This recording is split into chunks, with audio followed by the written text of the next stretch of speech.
Luis forgot me on that rainy night. He thought I would show up the next day like nothing had happened, as I always did. But I had forgotten everything after the age of 16, including him. I returned to the small town in my memories and opened a flower shop. Later, a reality show came to film in the town, and under the watchful eyes of cameras and passers-by, this top-tier celebrity ran toward the flower shop, eyes red, completely disregarding his image. Chapter 1. This was already my 7th day in the hospital. I had tried multiple times to convince the doctor that there was nothing wrong with me. But he insisted I was suffering from amnesia. His stubbornness made me laugh. Wouldn't I know best whether I had memory loss or not? I said, "Doctor, I remember where I live. I remember my classmates from elementary, middle, and high school. How could I possibly have amnesia?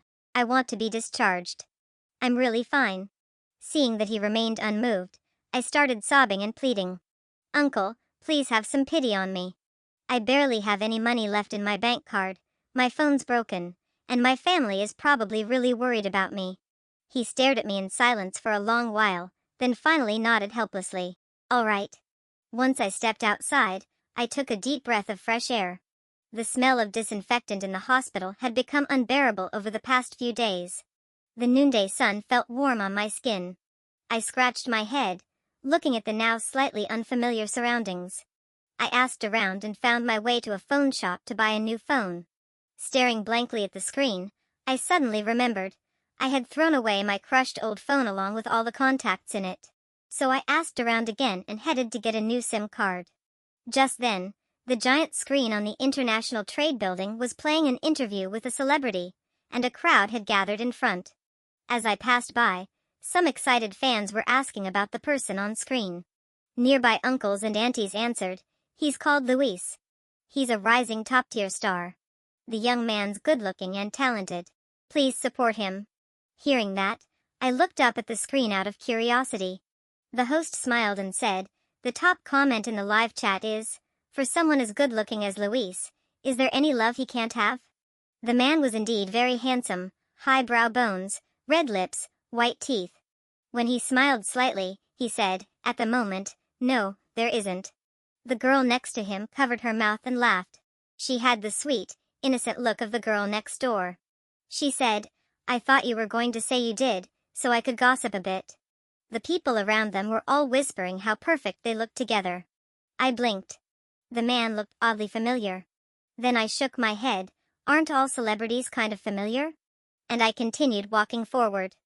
Chapter 2. After the interview, Luis returned backstage. He scanned the room, but still didn't see me. His expression darkened, and he asked his manager, "Where's Miranda?" The manager looked troubled. "I don't know either. I can't reach her." Did something happen to Miranda? The moment Luis heard that, his heart skipped a beat.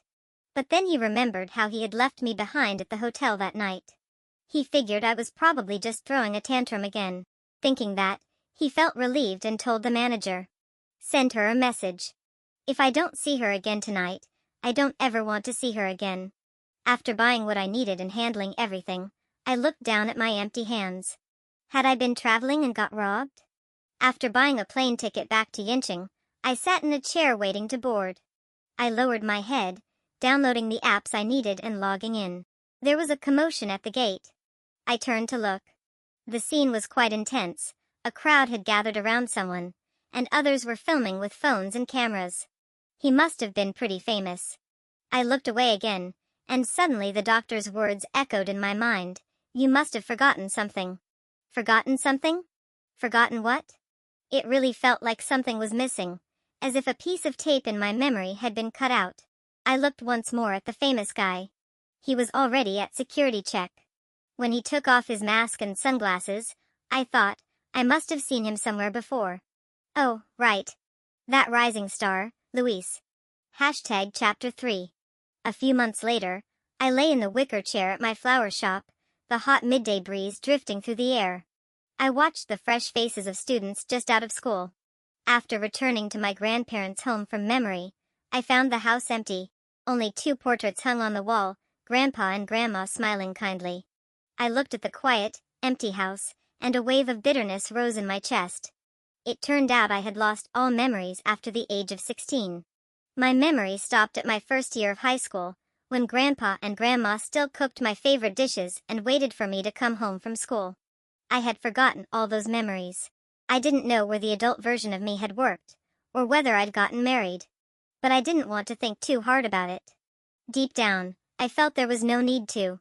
Because during my hospital stay, not a single person came to see me. So I stayed in this small town and opened a flower shop.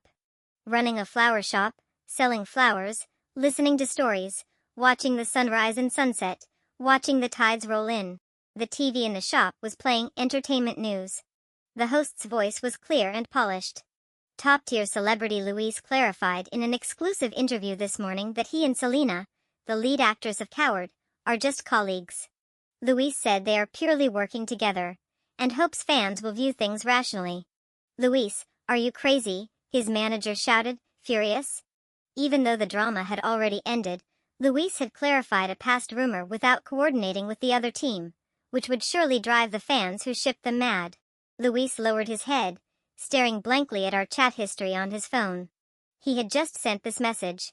"Selena and I really were a misunderstanding. It was all for show, just promo for the drama.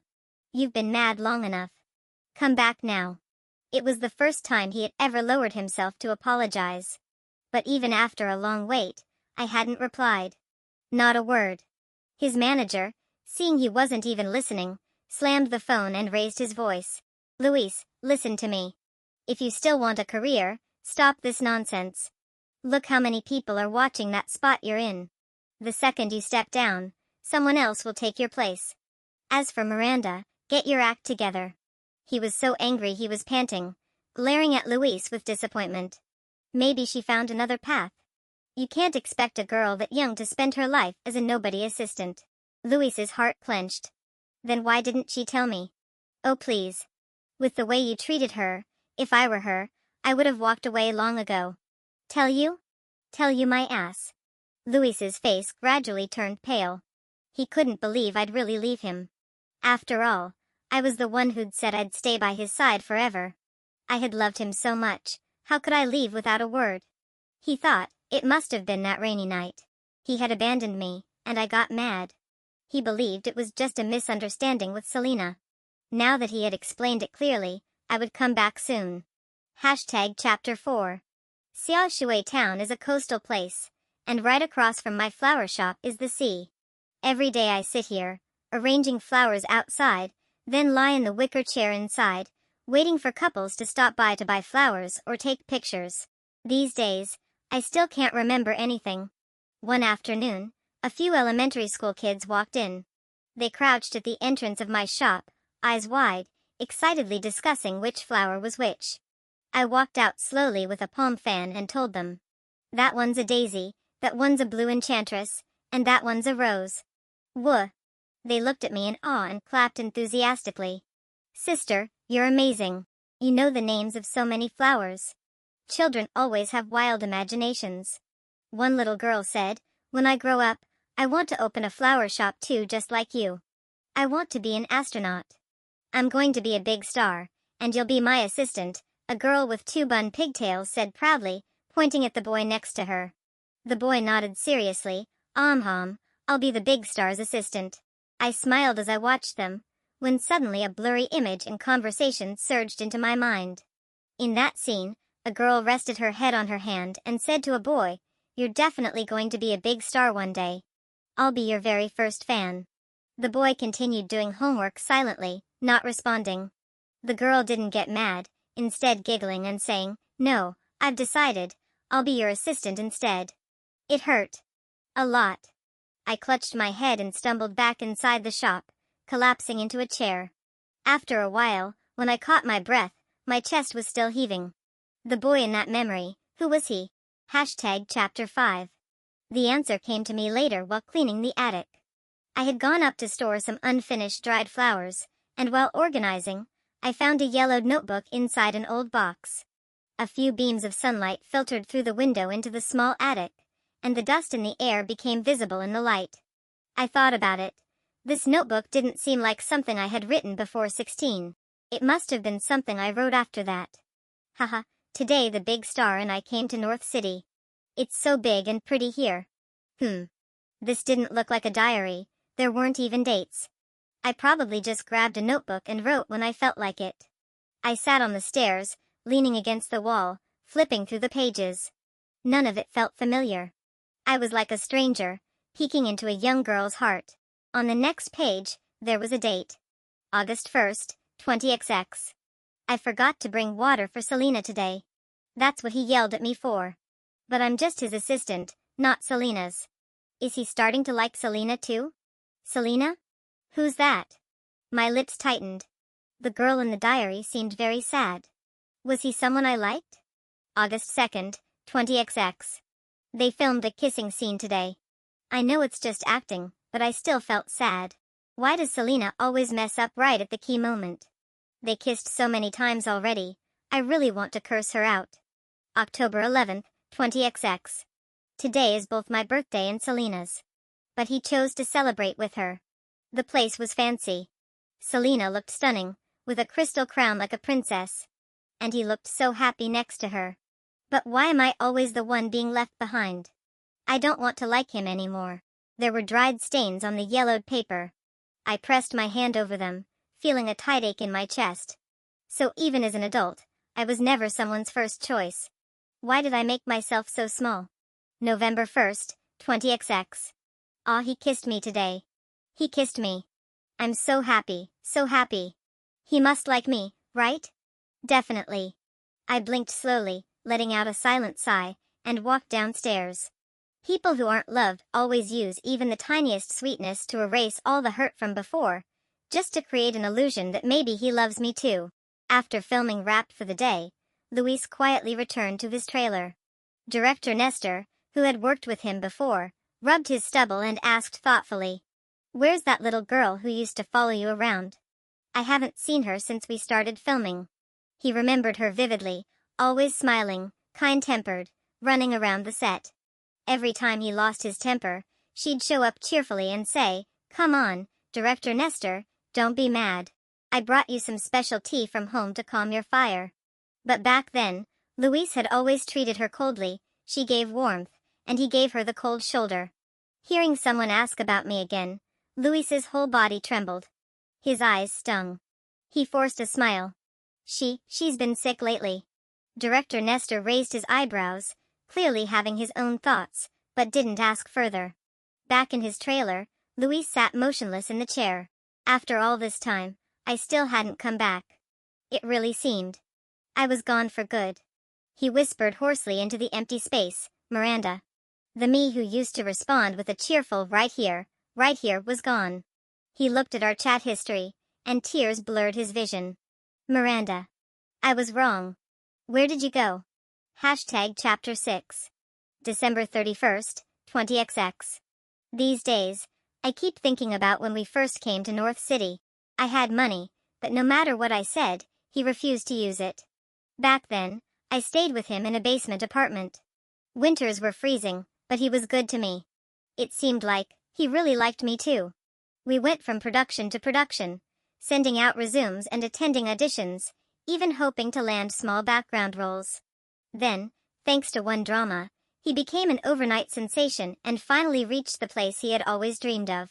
Everything became within his grasp. His smile grew brighter, and the endorsements kept pouring in. But he seemed to drift further and further away from me. Rumors swirled around him constantly, and always with the same woman. He never denied them. In fact, he seemed to indulge in them. He didn't realize it, but I did. I could see it clearly. They say, the one inside the game is confused, the observer sees clearly. But back then, wasn't I the one trapped in the game too? Clear-headed but hopelessly entangled, unable to walk away. The sky had already gone dark. I looked up at the full moon. Suddenly, I remembered a quote I once read, "Is this the same moon I saw when I was young? Time ages so easily, and youth is fleeting. What slips away quietly is life itself, leaving behind a trace of regret." But all those moments were the result of my own choices at the time. When we look back, we often wonder, if I had done it differently, would things have turned out better? People always believe the path they didn't take is the one blooming with flowers, forgetting how they felt and thought at the time. I walked home beneath the moonlight. Chapter 7. That day, the lazy sun shone into the shop. Outside, a child ran around happily with a pinwheel. His parents followed behind, smiling with doting affection. I found myself smiling too, my chin resting on my hand. So happy, I thought. These days, bits and pieces of my memories have started to return. When I was very young, my parents got divorced. Neither of them wanted me. They both saw me as a burden. They couldn't give me love, so they gave me money instead. In my dim memories, I remember just after finishing my college entrance exams at 18, I carried a small suitcase and went to see my mom. I wanted to tell her I did well on the exams and that I'd taken good care of myself. But when I found her, she was shopping with a girl about my age. The girl was clinging to her arm, pouting sweetly. My mom touched the girl's nose with affection, smiling helplessly, the same way she used to frown at me impatiently. I left the mall and walked aimlessly through the forest of tall buildings and heavy traffic. That night, I took a flight back home. The memory ended. I picked up a flower and trimmed its dead leaves. I was living well, on my own. This world is full of all kinds of brokenness. February 4th, 20XX. When I got up this morning, there was a bouquet of roses in the living room. Bright red, but already wilted. They were from him. But the flowers were dead. And he got it wrong. I don't like roses. The one who does, is Selena. July 20th, 20XX. From 17 to 27, I stayed by his side year after year. That's enough. It's time for me to live the life I want. I want to open a flower shop, go back to Xiaoshui town, watch the sun rise and set, and grow old slowly. The golden light of sunset wasn't harsh. The sea breeze swept in from the coast, and the yellowed notebook slowly flipped open. The words I once wrote couldn't really be called a proper diary. There were no clear years, and entries were often months apart. I stared down at the notebook, resting silently on the smooth tabletop. It felt like it was speaking to me through the passage of time. It told me that Miranda, back then, was lonely. She had no one to talk to. So she wrote everything down this way. She was like a trapped beast, placing all her hope for love, her need to be loved, on that one man. A tear silently slipped down my cheek. The wind gently flipped the page, revealing only a few words. I'm leaving him. Chapter 8. Today, the first snow of the year fell in North City. After Luis finished filming the first scene, his eyes drifted toward a snowman not far away. This was the 4th month since I had left him. It seemed I had truly completely exited his life. His throat tightened. He held out his hand, letting the snow fall onto his palm. He used to think I was the one who couldn't live without him. But now, he let out a self-deprecating laugh. Turns out, he was the one who couldn't live without me. Not far away, Selena came bouncing toward him with something in her hands, beaming with joy. The unrestrained smile on her face made him suddenly realize. It had been so long since he had seen me smile like that. Suddenly, Selena tripped over a rock in front of her and fell to the ground. But she didn't get up right away. Instead, she just sat there. She knew he would come help her up. No matter how far, he would run to her. At that moment, a memory flashed through his mind. One time, during a break at the theater, I had been holding a little plush toy, not watching my step, and I fell to the ground. At the same time, not far away, Selena had twisted her ankle on the steps. What did he do back then? His heart clenched painfully, tears streaming down his face. I had been right next to him, but without even turning his head, he ran straight to Selena, carried her, and took her to the hospital. Right now, he didn't move. He looked up at the falling snow, tears slipping silently from the corners of his eyes. His Miranda, every time she fell, she would always quickly pat herself off and get up, no matter how much it hurt. As if she had long known, no one would help her up. Selena, seeing Luis still hadn't come to help her, and that he hadn't even asked if she was okay, pouted and walked over to him, annoyed. Why didn't you come help me? Luis lowered his head and glanced at the sweet-faced Selena. She turned away, pouting, ignoring him. In his memory, I never threw tantrums at him. As long as he said a word, gave a piece of candy, I would take it happily with a smile. The ache in his chest twisted into guilt. He wanted to hold me. He wanted to destroy himself. Then he turned and walked away. After all these years, what exactly had he done to me? Luis. Selena called out behind him, angry that he hadn't even said a single caring word before walking away. Chapter 9. Time passed bit by bit, and it felt like I was starting to remember something, but in my mind, there was always a man whose face I couldn't quite make out. He wasn't exactly kind to me. But on that day, the day I missed Grandpa and Grandma so terribly, he gave me a piece of candy, and a hug. That candy was sweet, so sweet it reached straight into my heart. And that hug was warm. So warm that all the bad things he ever did to me afterward were offset by that one embrace. Sigh. I let out a breath. Children without shoes always rush to walk faster. Those who lack love always try to find it in the tiniest details. Miranda, how pitiful you are. I looked up. The sky had turned dark and heavy, the air filled with the pressure of an oncoming storm. I hurried to bring the flowers inside. But I slipped on the still damp soil I hadn't cleaned up, and holding a potted plant, I lost my footing. I fell flat on my back, arms and legs in the air. The flower pot smashed into pieces. Clutching my sore backside, I scrambled up. Ow, that hurt like hell. Worse still, there were still so many flowers outside. Grimacing, I rubbed my lower back and headed back out. I strained to lift a large bucket of flowers, when suddenly, from ahead, a man's voice called out in delight, trembling with emotion. Miranda. Is that you? Huh? Me? Peering through the flowers in my arms, I saw a large crowd, some people even holding cameras. At the center was a handsome man, face lit with joy, but the stunning woman beside him didn't look too pleased. Time was tight. I didn't have time to waste on this. I tossed out a quick reply, yeah, that's me. And the moment I turned away, that top-tier celebrity, under the gazes of both cameras and strangers, rushed toward me, eyes reddening, completely disregarding his image. When he blocked my way, I thought, what is this guy's problem? Can't he see I'm busy? But on the surface, I simply smiled and asked, Sir, would you like to buy some flowers? The joy Luis had felt just moments ago was instantly doused by my words. He stared at me in a daze, lips slightly parted. Miranda, are you still mad at me? I looked him up and down, and suddenly remembered, he was the celebrity I'd seen on that giant screen. But what he said sounded strange. We didn't even know each other. Why would I be mad at him? I sighed helplessly. Sorry, I think you've got the wrong person. We don't know each other. Also, if you're not buying flowers, please don't block the way. Thank you. He stood there, dazed, as I stepped around him and walked past. Then, like he'd woken from a dream, he said, Are you moving flowers? Let me help. I turned back and saw him carrying 2 large buckets, one in each hand. I shrugged. Free labor, why not? Once the flowers were moved inside, I was ready to close the shop and go home.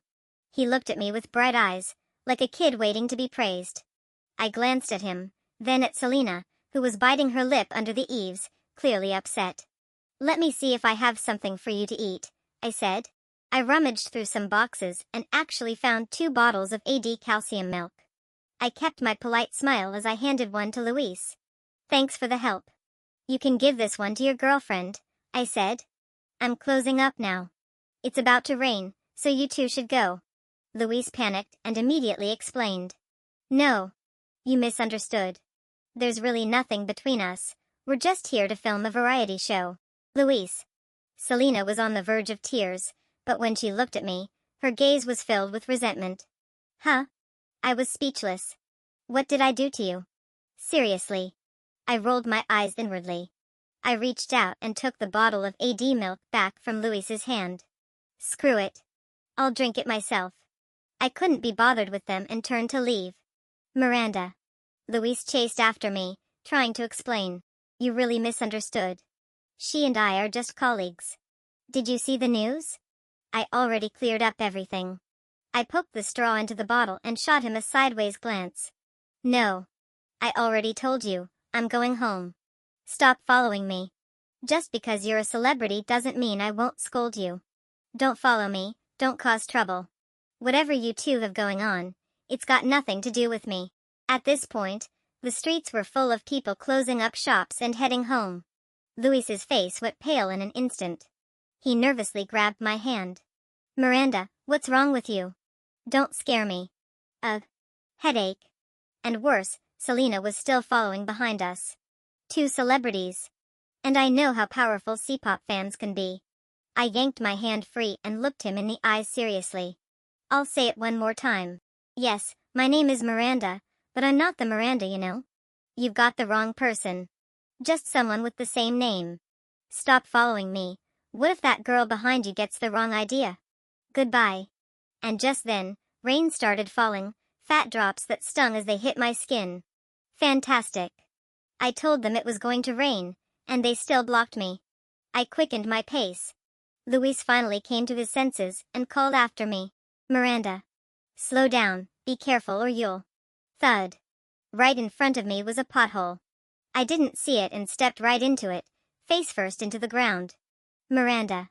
Pain shot through my palms and knees. Mud splashed all over me. I clenched my teeth, rain blurring my vision as I tried to get up. Damn it. Jinxed it. Luis saw me fall and cried out. He tried to run toward me, but then came Selena's sobs from behind. He turned back. Selena had also slipped and fallen. Tears welled up in her eyes as she stared at him, biting her lip. Luis clenched both fists tightly. When he looked back again, I was already limping far away. He closed his eyes, then turned around to check on Selena's injuries. After taking a shower, I came out drying my hair and casually caught sight of the diary on the desk. Him, Luis. Selena. I sat down at the desk and began to think. What a coincidence, huh? Even more annoying. Just when my life had finally settled, it was disrupted again. Chapter 10. The next morning at 9, as soon as I opened the door, I saw Luis standing stiffly outside. He looked exhausted, dark circles under his eyes, like he hadn't slept all night. The moment he saw me, he hurried over, guilt written all over his face. He slapped himself hard. Miranda, I'm sorry. I didn't know. I didn't know things would turn out like that. If I had known, I would never have done it. I was wrong. Miranda, please, give me another chance. Come home with me. I looked at him, my heart calm, completely calm. I didn't know if the Miranda before the memory loss would have agreed, but I was the Miranda now. No. I looked at him coldly. Stay away from me. Luis looked at me pleadingly. Miranda, you lost your memory. Can we go see a doctor? When you recover, we'll get married. I'm begging you. Please don't treat me like this. His pain didn't seem fake this time. But I smiled and asked him, You say you love me? He immediately nodded, flustered, and pulled out the roses he had hidden behind his back. I smiled again. This time the roses were fresh, vibrant red, not wilted. But unfortunately, I don't like them. I raised my hand and knocked them to the ground. Petals scattered, carried away by the wind. Luis stood there, soulless, staring at the fallen roses, his whole body seeming to collapse. I stared at him coldly and said, Let me make this clear, I've never liked roses. The one who likes roses is Selena. And you say you love me. But you left me again and again to run to her. Are you insulting me? Or insulting the word love? He shook his head desperately, his eyes bloodshot. The baby's dead, and now you bring the milk. The body's already rotting, full of maggots. Miranda. Selena rushed over and shoved me hard. What gives you the right to talk to him like that? To treat him like this? Her eyes burned with fury as she glared at me, then turned to comfort Luis. But Luis stepped aside, avoiding her touch. He frowned. Who told you to come here? Selena looked wronged. She's treating you like this. I'm doing this for you. How can you say that to me? So. Then I'll leave. And I really did turn and walk away. The two of them were drama queens. I wasn't going to outact them. Miranda, listen to me. Luis chased after me, trying to explain softly. I didn't know she would come. I didn't. I sighed. Was I still not clear enough just now? He lowered his head and murmured. Miranda, you're sick. When you're better, we'll be fine again. I gave him a speechless look. Have you ever heard a line from God? Seeing me ask him a question of my own accord, Luis's eyes visibly brightened. He hurriedly shook his head. What line? I'm going to heal you, so I must hurt you. I love you, so I punish you. What does that sound like to you? He shook his head, obediently asked. Like what? Like your behavior right now, like crap. He didn't get angry or argue. He just smiled, like someone willing to let me hit or scold him as much as I wanted. Luis seemed like he was about to quit the industry. He followed me around every day. His agent had come to beg him several times already. He just sat on the bench outside, saying nothing. Fans online kept calling for him to return, but as for Selena, I hadn't seen her since that day. The agent came to me again, and I snapped at him. Are you sick? Am I his mom or his dad? Do you have a death wish? Get lost. His face turned crimson. He hadn't expected me to become like this. He pointed at me, spluttering you, for a long time before finally saying, he's worked so hard to get here. Are you really willing to watch him fall from the altar back into the mud? I was arranging flowers. He guessed right. I said casually. I'd rather like to see that. Later, I saw Selena again. That day I'd said I wanted cake. This was the first request I'd made of Luis in so long. His eyes lit up, and he smiled at me. Wait for me in the shop. I'll be right back. Selena looked at me coldly and said viciously, I thought you would have died that night in the rain. Tough life. Her words had no effect on me. I pressed my lips together, silent. Instead she lost her patience, threw out a check. There's $1 million here. Go abroad. Never come back. Never contact Luis again. I almost laughed as I picked up the check. It felt like breaking the fourth wall. Something I'd only ever seen in domineering CEO novels was happening to me. I looked up at her. Selena stood with her arms crossed, glaring at me angrily. She really did have the aura of a spoiled little princess. And in fact she truly was a princess. I had seen her long before. Back when I'd finished the college entrance exams, the girl clinging to my mother's arm had been her. The second time I saw her and that woman was at the birthday party Luis had left me to attend. That day she'd been surrounded like the stars circling the moon, dazzling. She was the princess in the ivory tower. I was the barefoot girl. Why aren't you saying anything? She frowned, then seemed to think of something and relaxed. Oh, is it too little? No problem. Here's a blank check, write however much you want. This young lady can satisfy you. The corner of her mouth curled in provocation, an eyesore. I smiled faintly, picked up that $1 million check. Back then, I had been jealous of her. She'd stolen my mother. Later she'd stolen Luis. Heaven, you're really unfair. At night, when I closed the shop and headed home, he silently followed behind me. Dressed all in black, blending into the night, he looked lonely and pitiful. I carried a sesame flatbread from a street stall as I walked home under the long avenue of trees. The moonlight spread silver across the ground. On both sides, houses had their lights on. Where there's light, there's people. Where there's people, someone's waiting. Miranda, have you remembered something? Luis asked softly, eyes full of hope. I didn't answer, kept walking. Perhaps my life's road was destined to be lonely. A father who didn't love me, a mother who didn't care, both cheating in their marriage, then divorcing. They didn't want me, only gave money, not love. And now he was like this. So tiresome. Chapter 11. Luis was always looking for something that might help me remember the past. He believed that as long as I remembered, there was still a chance for us. But there's a saying, you can never wake someone who's pretending to be asleep. Someone as smart as Luis, didn't he realize? I wasn't asleep, I was just playing dead. That day, he came in carrying a lunchbox. While opening it, he smiled and said, Look, it's your favorite, braised chicken feet. Every time I didn't have to go on business trips, you'd go to the supermarket a day early and buy a big bag. You said they were perfect for watching dramas at night. I tried to learn how to make them. Try them, see if they taste right. His fingers were covered in band-aids. Ugly things. I sighed. Luis, stop wasting your time on me. I'm actually quite satisfied with my life. Alone. As the words left my mouth, Luis suddenly hugged me tightly. He felt that I truly didn't want him anymore. But Miranda, I don't want to lose you.